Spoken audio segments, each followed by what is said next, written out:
যে আপনি আসলে পদত্যাগ করতে চেয়েছিলেন কিনা বা কেন চেয়েছিলেন।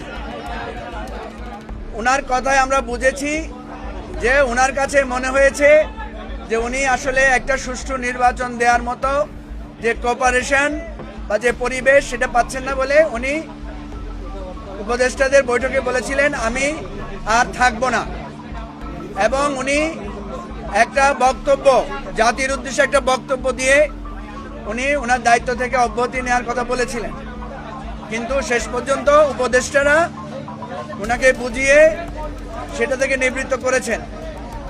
ওনার সর্বশেষ কথা যেটা উনি আমাদেরকে বলেছেন সেটা হলো ওনার মূল টার্গেট হচ্ছে একটা সুষ্ঠু এবং ঐতিহাসিক একটা নির্বাচন দেয়া।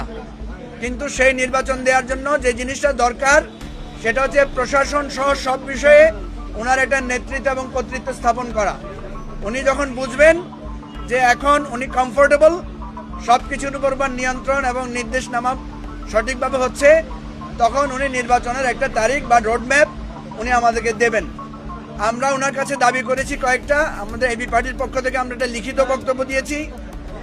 আমরা ওনাকে বলেছিলাম যে আপনার সাথে রাজনৈতিক দলগুলোরই সবচেয়ে সম্পর্ক খারাপ হওয়ার কথা এবং এই দায়িত্বটা খুব চ্যালেঞ্জিং। আমরা তখন ওনাকে বলেছিলাম যে আপনি একটা